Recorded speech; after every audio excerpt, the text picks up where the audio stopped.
Para hablar de este y otros temas, le agradecemos su presencia de forma virtual, remota, a Sabina Berman, periodista y escritora, y a Carlos Elizondo Meyer Serra, profesor e investigador de la Escuela de Gobierno y Transformación Pública del TEC de Monterrey. Gracias a ambos por estar esta noche en el Octágono. Me gustaría iniciar preguntándoles por la consulta popular celebrada ayer. Se trató sin duda de un ejercicio democrático inédito en la historia mexicana, o así lo vemos algunos. Sabina, anunciaste en tus redes el día de ayer que saldrías a votar y entiendo que lo hiciste. Carlos, tú en cambio no solo no votaste, sino que además promoviste la no participación. Subiste un tuit que decía: hay tantos temas urgentes en el país que les sugiero no perder el tiempo yendo a votar este domingo. Sabina, ¿por qué valía la pena votar en este ejercicio participativo? Empezamos contigo y después con Carlos. 1 minuto y medio, por favor. Bueno, porque el poder político tiene una deuda importante con los mexicanos y las mexicanas. El poder político tradicionalmente ha saqueado al país. Cada sexenio es el saqueo de otra élite de ese poder político. Y existe un pacto transeccional en México, que es el derecho a la corrupción ajena es la paz. Evidentemente, el presidente López Obrador no podía romper ese pacto. Hemos visto en los hechos que no ha podido romperlo. En este sexenio todavía no hay nadie en la cárcel acusado de corrupción, excepto Rosario Robles. No ha podido encarcelar a Lozoya, no ha podido poner a juicio al general Cienfuegos. Se necesitaba que un movimiento popular apoyara esta exigencia del pueblo mexicano desde una consulta popular. Por eso salí yo a votar, para apoyar esta exigencia genuina, legítima de los mexicanos y de las mexicanas. Me sorprende mucho ver a neoliberales distinguidos como Carlos erigirse en los defensores del saqueo al país. Carlos, ¿qué contestas? Ay, Sabina, la verdad que qué reduccionismo tan triste. Yo no estoy defendiendo el saqueo, ni mucho menos. Mis libros lo denotan con todo cuidado y claridad. No seas infantil, Sabina. Claramente, cuando yo estoy en contra de la participación de esta consulta popular, es porque es una farsa, porque el gran movimiento popular por el cual se eligió al observador, justo para lo que dice Sabina, no requiere una consulta popular 3 años después. Lozoya está en México, lo tienen en una prisión domiciliaria por razones que hoy solo ellos saben, tienen todos los hilos del poder, han decidido usarlos para otras cosas, no para romper ese pacto, porque parecería, Sabina, como seguramente recuerdas, pues que hubo un pacto entre Peña Nieto y López Obrador como parte del proceso electoral, y es ese pacto el que les impide, digamos, tomar las decisiones que por ley deben de tomar independientemente de lo que diga la consulta popular. Además, la pregunta era absurda, la pregunta era para un sí evidente, pero ¿para qué era ese sí? Para investigar a López-Gatell porque no hizo bien su trabajo en la pandemia, para investigar a Porfirio Díaz porque en el pasado hizo quién sabe qué cosa. Hombre, sé más seria y con toda tu inteligencia no puedes concluir que alguien que esté en contra de esta consulta apoya el saqueo neoliberal. Hombre, por favor. Sabina, por favor, 1 minuto para réplica. Bueno, Carlos, yo te agradecería que no me digas infantil. Primero creí que me dijiste mercantil y dije, no, pues eso le corresponde a Carlos Elizondo, porque yo no trabajo para ningún grupo empresarial ni defiendo los intereses de los empresarios. Yo quisiera oír una sola vez a un neoliberal mexicano reconocer lo evidente, que el neoliberalismo ha sido sinónimo de saqueo en México, y a continuación proponer cómo saldar esa deuda con la gente, y a continuación hacer una propuesta para México que no consista en decir la izquierda es mala. La pereza intelectual y la falta de generosidad de nuestros neoliberales es la norma. los intelectuales y los políticos de la derecha quieren volver al poder porque la izquierda fracasó, la quieren hacer fracasar, así de seco, así de torpe, sin poner en la mesa ninguna esperanza para la gente, ninguna. No me llames infantil, te lo ruego. Afronta lo que estoy diciendo y no lo minimices, porque no es una manera de argumentar, ya no digamos de elegancia, sino decente. Carlos, un minuto, por favor. La que hizo una afirmación absurda fuiste tú, y por eso te llamé infantil. Podemos estar en contra de la consulta y estar en contra del saqueo. Te recomiendo que leas mi último libro, unas 600 páginas. Ahí está descrito muchas de las cosas que te gustaría escuchar. He estado en contra del saqueo siempre. El saqueo, te recuerdo, no empezó con el, como le llamas tú, neoliberalismo. Yo creo que hubo mucho más corrupción en el estatismo de Echeverría que en el neoliberalismo de Cedillo. Pero déjame acabar, me está tocando hablar a mí. Este es un tema que se tendrá que discutir empíricamente. Obviamente, yo estoy muy preocupado y muy triste que la izquierda, teniendo una oportunidad como esta, la haya desperdiciado en temas que no son propios de la izquierda. A mí me gustaría que esta izquierda estuviera promoviendo las libertades de las mujeres y no oponiéndose a ellas, como lo han hecho y que tú lo has criticado. Me gustaría una izquierda que estuviera aprovechando todo este poder para romper esos pactos y no simplemente jugando a un show que el propio presidente dijo, yo no quiero a estos señores, no quiero participar en esta consulta. Hombre, me sorprende que alguien tan inteligente como tú hayas mordido el anzuelo.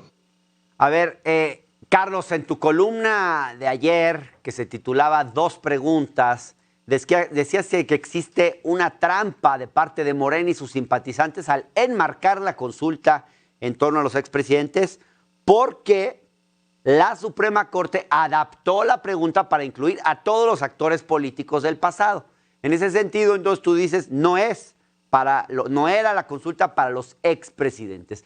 ¿Existía esa trampa que señala Carlos Sabina o en realidad sí sabíamos que estábamos votando por enjuiciar a los expresidentes? Te lo pregunto, Sabina.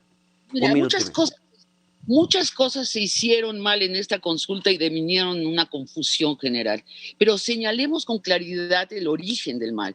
Como lo primero fue que la Suprema Corte de Justicia, como recién has enunciado, tomó una proposición sencilla, más o menos resumida en esta. ¿Quieres que el ejercicio de los últimos expresidentes sea revisado y si resulta con acciones delictivas sean sancionados, para convertirla en una pregunta donde ya no había ni mención de presuntos responsables, ni mucho menos mención de posibles delitos? Se volvió un galimatías gelatinoso. La segunda, la culpa la tiene el INE, que dejó pasar una pregunta así, ya inútil, ya inservible a la consulta. Y luego la comentocracia de derecha, que casi es la única que tiene espacios de audiencia masiva, y se dedicó durante 2 semanas a señalar hasta la última objeción posible a la pregunta, creyendo que jodían al presidente de izquierda al hacerlo y sin ver que a lo que jodían era a la democracia y en particular a un ejercicio necesario en la democracia. En fin, y por fin yo quisiera agregar nada más una cosa. El presidente López Obrador también tiene responsabilidad en la confusión generada. Fue tremendamente ambivalente ante esta consulta, realmente impulsada por las bases de Morena, en especial por los jóvenes y las jóvenes de Morena. El presidente dijo, siendo candidato, que no le gustaba esta causa, siendo presidente dijo varias veces que votaría en contra de la proposición y por fin 3 días antes de la consulta dijo que posiblemente él no votaría. El presidente fue muy ambivalente y eso de seguro no ayudó a la convocatoria de la consulta. Todo estuvo hecho mal, todo fue mezquino, todo resultó en una confusión moral y la verdad que es quien pierde aquí es la democracia mexicana. Carlos, Sabina hace críticas a varios actores, pero menciona a la comentocracia de derecha como una de las responsables también de este desenlace. ¿Coincides? ¿Aceptas esa crítica también? Yo no soy de derecha, yo soy liberal y lo podríamos discutir con tiempo. La verdad, le agradezco a Sabina que crea que tienen tanto peso quienes escriben en los periódicos. Habría que hacer una evaluación de cuántos los leen, ojalá fuera el caso. Pero muy al punto de fondo, que es, Sabina, tienes que leer la ley, porque al INE no le corresponde dejar pasar o no una pregunta. Es muy clara la Constitución en línea. Al que le toca hacer eso es la Suprema Corte. Al INE le toca, la que le mande la Suprema Corte, hacer lo mejor posible para que se instalen las casillas y para la gente que le interese votar pueda votar. Entonces ahí estás. Te recomiendo regresar a la Constitución. Y también habría que recordar por qué la Suprema Corte tuvo que cambiar la pregunta, porque la Constitución también dice, como le digo en el artículo que citas, Hernán, la Constitución también dice que no se puede hacer consulta sobre los derechos humanos. No podemos hacer una consulta para decir fulano de tal es o no culpable. Lo dijeron todos los ministros de la Corte, a lo mejor Sabina tiene una interpretación distinta de la ley. Todos los abogados que escribieron sobre el tema. La Suprema Corte hizo un gran esfuerzo para complacer al presidente, darle su consulta y con esa consulta tratar de resolver la tensión política que le estaba generando una pregunta que era inconstitucional. Podría gustarnos otra constitución, Sabina, pero la que tenemos dice que uno no puede hacer preguntas respecto a los derechos de las personas. Si el presidente Zedillo, el expresidente Calderón, el que tú quieras, cometió un delito, pues el presidente tiene todos los instrumentos para tratar de confrontarlo. Como tú bien dices, Sabina, es que el presidente no quiere. Me quedo con lo que dijiste al final. El presidente no dijo que no iba a votar días antes, lo dijo varias veces a lo largo de este mes, y recuerda el contexto, Sabina, de cómo llegamos a la consulta. Fue una decisión apresurada del presidente. Al final no fueron las firmas de los morenistas los que permitió la consulta, sino la decisión del presidente en un contexto donde el video de Pío López Obrador estaba generando mucho ruido. Quería que habláramos de otra cosa. Y aquí, Sabina, en vez de hablar de la falta de derechos de las mujeres, en vez de hablar del feminicidio, en vez de hablar de la falta de medicinas, en vez de hablar de toda esta agenda que uno esperaría que un gobierno de izquierda hubiera cumplido, estamos hablando de esta absurda consulta que tanta pasión te generó a ti. A ver, Sabina, antes del corte, ¿quieres hacer una réplica a esto? Bueno, es que sinceramente Carlos repasa toda la agenda de la polarización. Yo estoy fuera de la lógica de la polarización.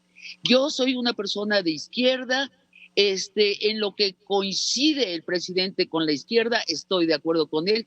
Con lo que el presidente no coincide con la agenda de una izquierda moderna y democrática, yo no estoy de acuerdo con él. Obviamente yo quisiera que tuviéramos una izquierda feminista, pro-gay. Me gustaría también que fuera una izquierda enérgica en contra de la corrupción, pero en las cosas que sí son de izquierda de este gobierno, obviamente coincido, y nunca coincidiré con los neoliberales, que no son ni feministas ni pro-gays y que no tienen una agenda en contra de la pobreza y que han mostrado que no tienen una agenda contra la corrupción. De hecho, en México podemos decir, sin lugar a equivocarnos, neoliberalismo ha sido corrupción. Bien, déjenme ir a un corte, ya estamos de vuelta. Quiero que hablemos sobre las reacciones que han tenido el INE y otras instituciones y cómo es que se ha criticado el papel del INE también en esta consulta. Después de este corte, ya volvemos.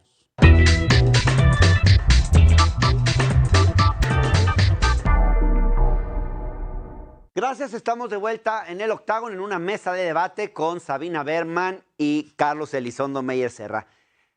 Los promoventes de la consulta y los simpatizantes de la 4T, varios de ellos han acusado al INE de sabotear este ejercicio de democracia participativa. Quiero retomar un fragmento de lo que dijo ayer en la sesión del Consejo General del INE Sergio Gutiérrez Luna, el representante de Morena ante el organismo. Vamos a verlo, por favor.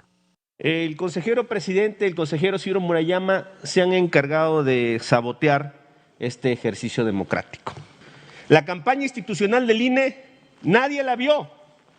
Lo que sí vimos fue su contracampaña. La contracampaña de Lorenzo Córdoba y Ciro Murayama, donde se empeñaron en decir que esta consulta no es contra los expresidentes. No, no y no. Ciro Murayama insiste en que la consulta popular no es contra los expresidentes. Sí, sí y sí. Sí es contra los expresidentes Salinas, Zedillo, Fox, Calderón y Peña Nieto. Está inmerso en la pregunta. Esto fue lo que dijo Sergio Gutiérrez Luna y hay que escuchar también qué fue lo que dijo Lorenzo Córdoba. Y finalmente, pues es falso que el INE no quiera la consulta. No que quien no quiera la consulta y quien esté mintiendo es realmente quien está saboteando, tratando de sabotear la consulta y tratando de generar una narrativa en contra de una institución que sabe trabajar y que tiene aprecio de la ciudadanía como lo es el INE. ¿Cómo juzgan ustedes el papel del INE ante esta consulta? ¿Hubo un cierto boicot? ¿Hubo desinterés frente al proceso? Sabina, empecemos contigo. 1 minuto y medio, por favor. Por supuesto que hubo desinterés de parte del INE. Al principio se negó a hacerlo, pidió más dinero. Ya cuando dijeron, bueno, sí hay que hacerse, entonces yo no sé si premeditadamente o no, pero da igual porque el resultado es el mismo. Dejaron que los jueces supremos de este país, que han estado históricamente, han sido los protectores de la élite del poder, dejaron que convirtieran una pregunta bastante clara que se resume en ¿quieres que se juzgue a los expresidentes en caso de que hayan cometido actos delictivos? Dejaron que esto se convirtiera en un galimatías gelatinoso donde desaparecía la palabra delictivo, donde desaparecía la palabra expresidentes. Si en la primera pregunta aparecían sus nombres con 2 apellidos de cada uno, aquí sencillamente incluso la mención de que eran expresidentes desapareció, y el INE, a sabiendas que estaba haciendo una consulta inútil, lo dejó pasar. Carlos, puedo adivinar lo que va a decir, que hay un párrafo en la ley que indica que bla, bla, bla, bla. Eso se llama ser leguleyos. El INE está para servir al país. Al país quiere decir a los ciudadanos mexicanos. Lo que hizo el INE es volver basura una pregunta que estaba bien formulada. Yo creo que se mostró la mala voluntad o la irresponsabilidad del INE. Como se quiera tomar, el resultado es el mismo. Carlos, ¿es esa tu postura, la que adivina Sabina? ¿Te hace justicia o es injusta al llamarte leguleyo? ¿Cómo viste el papel del INE? Pues mira, primero déjame empezar con qué bien están construyendo una narrativa que se parece mucho a la que el presidente Trump hizo respecto al fraude supuesto electoral de su derrota. Es la misma lógica. Ante un resultado que no les favorece, porque ellos esperaban una muchísima mayor participación, se empiezan con esta construcción. Por ejemplo, en ese mismo párrafo, en esa misma intervención que citaste, el representante Morena ante el INE, dice que el 50%, no sé qué porcentaje de las casillas no se habían instalado, cuando los datos mostraban que era muy poquito. Empezó esta crítica encabezada por la esposa del presidente, que no se podía votar en las casillas especiales. No había, porque la ley no lo permite. Y la verdad es que Sabina tiene una visión muy rara de la función pública, porque la función pública es muy claro, solo puedes hacer lo que la ley te mandata claramente. El INE no podía decir, mira, a Sabina no le gusta esta pregunta, voy a hacer esta pregunta bien revolucionaria y sobre esa voy a preguntar, porque no es legal hacer eso. El INE solo podía mandar usar la pregunta que le mandó la Suprema Corte, ni modo, así son estas leyes. Sabina, si quiere promover una reforma constitucional, pues que trate de hacerlo, que Morena trate de hacerlo. Pero vivimos afortunadamente en un país donde el poder público está limitado por la ley.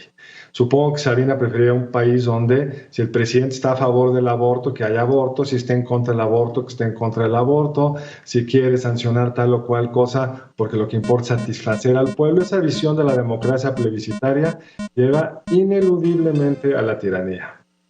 Sabina, 1 minuto para la respuesta, por favor. Pues todo equivocado en cómo lo enuncia Carlos en su insistencia en esta narrativa que construyó la comentocracia de derecha. Todo equivocado. Cuando dice ellos construyeron, ¿quiénes son ellos? Yo estoy aquí a título personal. Yo no soy miembro del gabinete del presidente López Obrador, ni siquiera soy miembro de Morena. Soy una persona de izquierda. Derrota equivalente a la pérdida de la presidencia de Trump. Ahora sí que te lo digo en inglés, Carlos. Give me a break. Esto es una consulta popular. No se perdió la presidencia de la República, es absurdo. Y después, esta insistencia de la comentocracia de derecha de centrar todo en el presidente, todo es López Obrador, y así tienen algo que decir, que es básicamente siempre decir no, no, no, No, hay mucho más país que el presidente, y parte de lo que queremos cambiar la gente de izquierda en este país es esta centralización en la figura del presidente.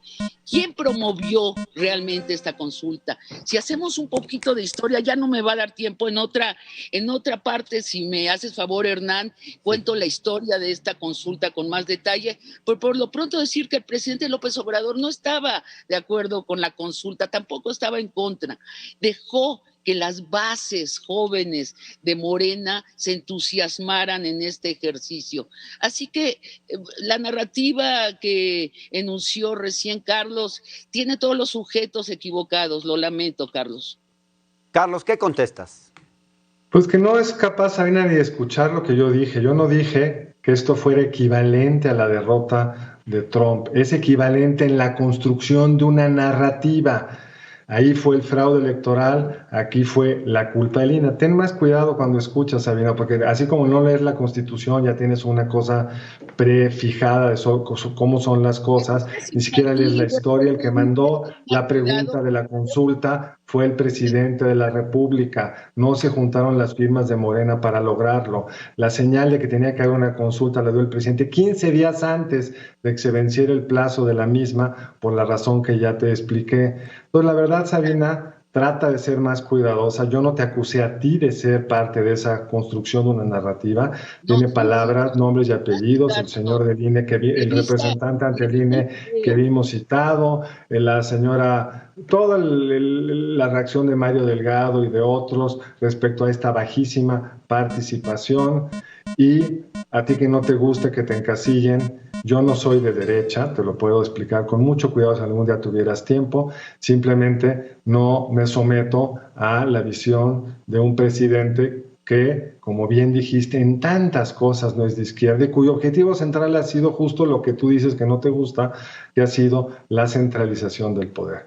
Si hablamos del presidente y de ningún otro actor, es porque el poder se ha centralizado como nunca en esta administración, donde ni los nombres de los secretarios sabemos, donde todo gira en torno a una intervención de 2 horas del presidente. Gracias, Carlos. Sabina, ¿qué querías agregar? Bueno, la historia de la consulta empieza en un programa de radio, televisión de Carmen Aristegui, donde Carmen presiona al entonces candidato López Obrador para que se pronuncie sobre un posible juicio a los expresidentes. Y el entonces candidato rehúye la pregunta, finalmente se compromete que sí se podría hacer, tal vez, porque su lema es estar en contra de la corrupción, pero levanta su dedo y dice solo y solo cuando haya una consulta popular de por medio. Si esa consulta existe y me apoya la gente para que lo haga, yo lo podría hacer.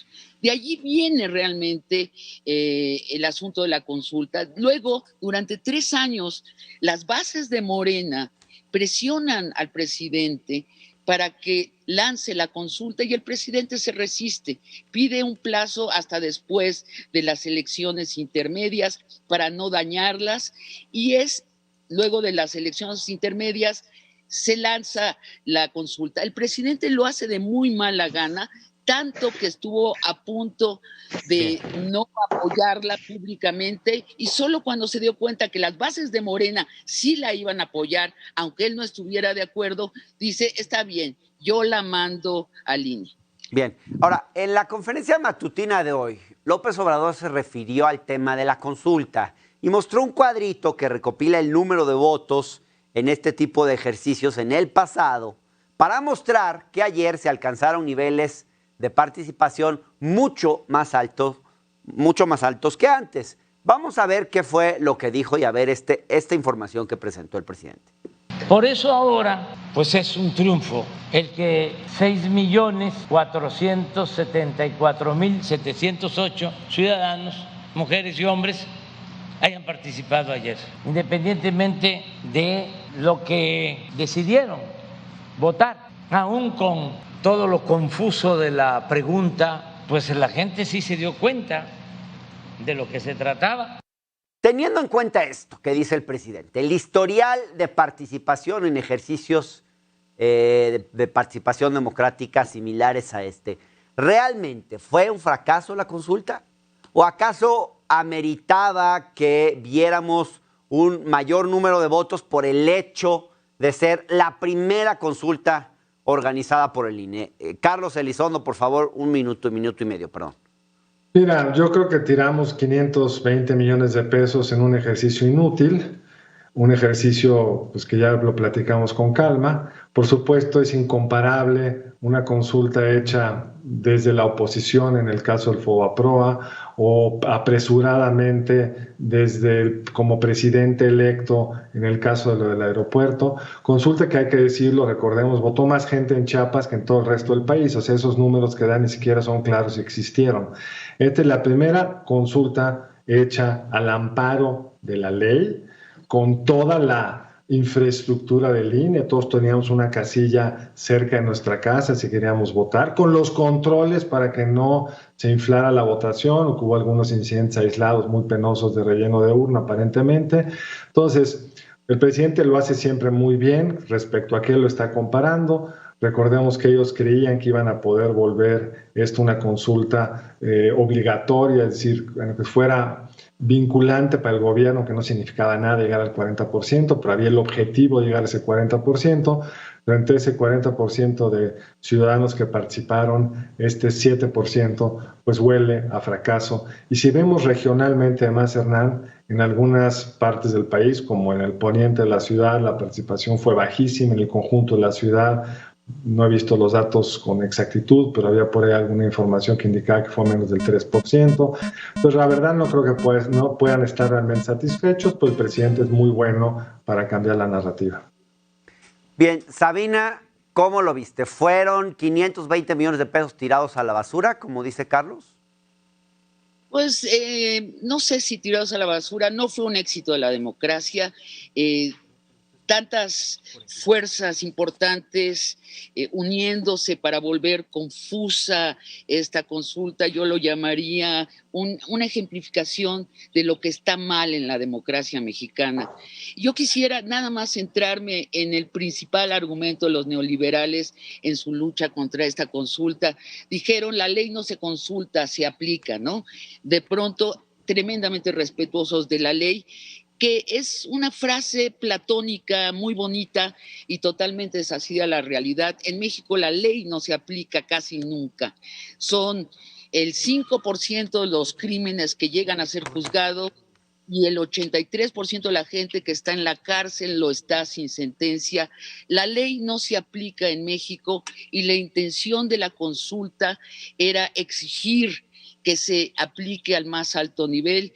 De haber tenido éxito, de haber los neoliberales tomado el partido de la democracia y salido de su obsesión con el presidente López Obrador, si hubieran tenido más imaginación, más generosidad, si hubiera sido un éxito esta consulta, si hubiera votado el 40% de los mexicanos, estaríamos de fiesta hoy. Hoy estamos igual que antier, sabiendo que estamos en un país donde la ley no se respeta. Bien, déjenme ir a un corte y seguimos con este debate después de esta pausa. No se vayan, por favor.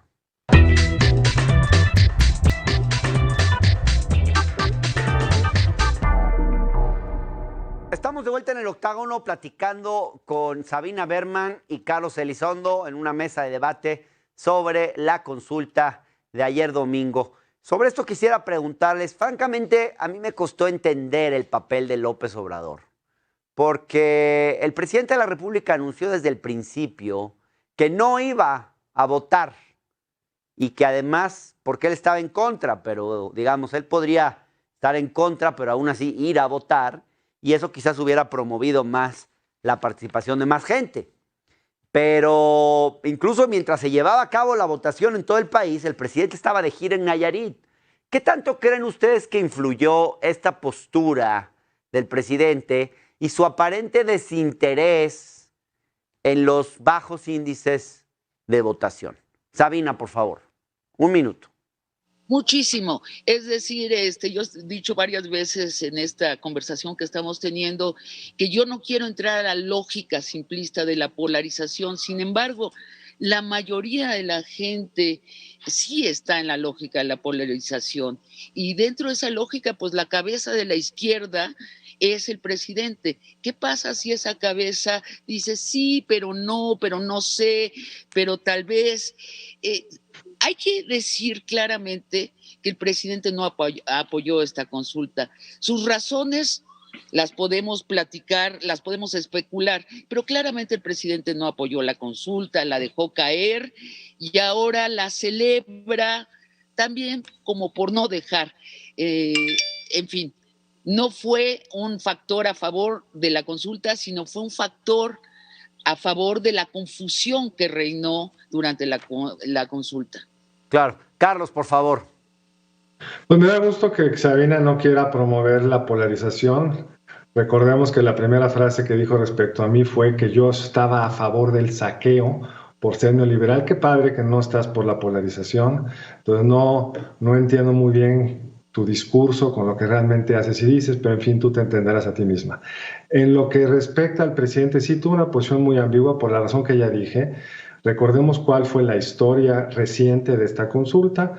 La consulta el presidente la echa a andar 15 días antes que se venza el tiempo para poder hacer las gestiones frente a todos los trámites que necesita para poder hacer una consulta, porque hay que cumplir con los trámites que marca la ley. Sé que esto para Sabina es muy cansado, pero ciertamente lo que se necesita es entender por qué el presidente escogió ese momento para lanzarlo de la consulta. No fue pasada la elección intermedia. Sabina revisa por lo menos lo que ha sucedido en las últimas 3-4 semanas.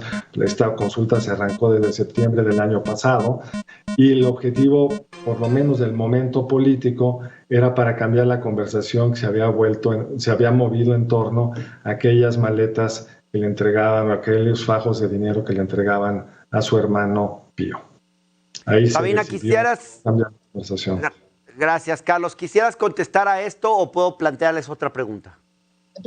Otra pregunta. Bien, para algunos la consulta parecía ser el primer ejercicio electoral en el que Morena, como partido, tenía la responsabilidad de movilizar a sus simpatizantes y convencerlos de asistir a las urnas sin la figura de López Obrador como el eje de su movimiento. En ese sentido, ¿debe preocupar este resultado a los líderes del partido? ¿Esto estaría mostrando que sin López Obrador no pueden lograr gran cosa? Empecemos contigo entonces, Sabina, por favor.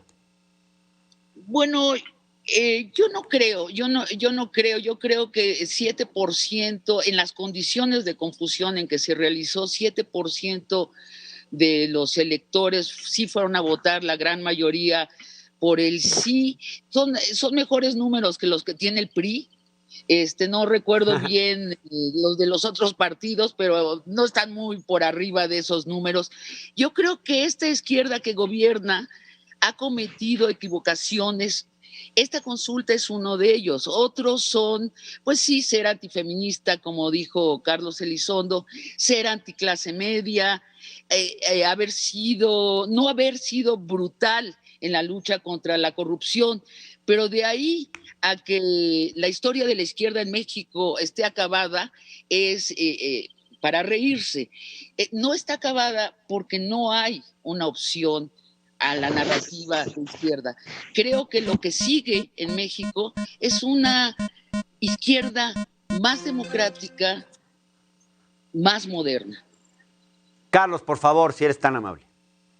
Mira, ciertamente quedó por debajo de las expectativas de que ellos tenían, pero también es cierto que estos ejercicios en general no llaman mucho la atención si uno lo ve a lo largo del mundo. Solo cuando haces preguntas realmente, pues que sean las que convoquen a la gente y que tengan consecuencias, porque aún si hubiera sido la pregunta original, pues no tenía consecuencias. El presidente no decide aplicar la ley, eso dice la ley, aunque siempre sabemos que para algunos la ley es muy engorrosa, pero eso dice la ley. Si hubo delitos que perseguir, hay que perseguirlos. El que tiene hoy todo el poder, pues, al respecto es el presidente de la República.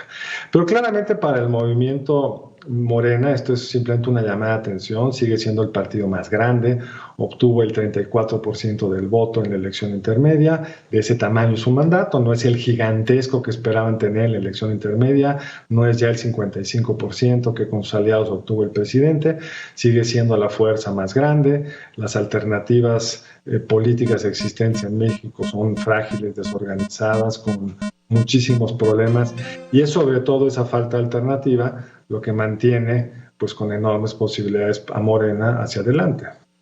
Bien, ahora yo quisiera preguntarles qué resultados deja esta consulta en términos de ser un precedente para la construcción de la democracia participativa en México. ¿Ustedes creen que vamos a ver más referéndum y consultas en el futuro? ¿Y qué necesitamos para tener más y mejores mecanismos de democracia participativa, si es que ustedes creen, como creo yo, en este tipo de mecanismos? Sabina, por favor. Bueno, pues primera lección, las preguntas tienen que ser claras, ¿no? Si vas a contestar claramente un sí o un no, la pregunta tiene que ser impecablemente clara. Número 2, la izquierda no se puede presentar dividida a una consulta. Si la izquierda es un movimiento tan reciente en México, no puede presentar dos cabezas, una de ellas ambivalente y la otra decidida, y además si uno pone atención a lo que dijeron los líderes de Morena, pues cada quien interpretó la pregunta a su modo. Era nos volvimos el país de Cantinflas nuevamente. Sí. Algo que creí yo que habíamos rebasado. Y sí, yo creo que tienen que ser preguntas que se asegure que tienen consecuencias reales. Hay preguntas que debemos poner a consideración en consultas, sí las hay. Tenemos que tener cuidado cuáles, las tenemos que formular claramente, y no se puede permitir la izquierda lo que acaba de suceder, su división, su confusión, su balbuceo. Ya no digo la derecha, porque la derecha tiene un discurso muy sencillo y muy claro. No, no, no. Carlos, ¿con qué cierras? Mira, la pregunta obviamente era cantinflesca y por eso era cantinflesco participar. Bueno, ya cada quien hizo lo que quiso hacer. La derecha no sé qué proponga, porque yo no soy de derecha. Yo ayer en mi artículo hice 2 preguntas posibles, no sé si lo leíste, Hernán. 2 preguntas que me parecen que son el tipo de temas que podrían mejorar nuestro sistema electoral. Sí. Doy un ejemplo muy preciso. En México tenemos unos legisladores súper apapachados porque tienen un suplente. Cuando se dedican a hacer otra cosa, el suplente les cubre la silla. Cuando se aburran, regresan. En otras democracias, Estados Unidos, por ejemplo, si tú te quieres ir al gobierno de Biden, te puedes ir, pero perdiste tu silla. Y tiene sentido que el elector sepa a quién está eligiendo como su representante y no que luego dejen por ahí un suplente. Este tipo de consulta se ha hecho en otros países. En Colombia se hizo una consulta en torno a este tema. Curiosamente, ahí el nivel de participación, Hernán, es 25% para que sea obligatoria. La pregunta era suprimir a los suplentes.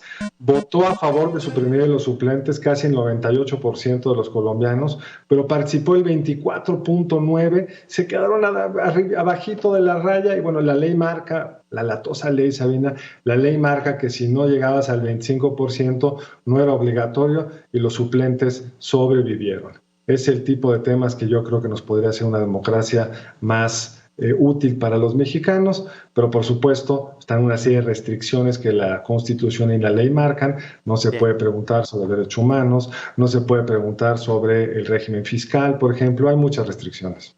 Gracias, Carlos. Gracias, Sabina. Bueno, pues a fin de cuentas, 6,5 millones de personas salieron a votar por primera vez en un plebiscito en México, en una consulta popular. Algunos lo ven como un vaso medio lleno, otros lo ven como un vaso muy vacío.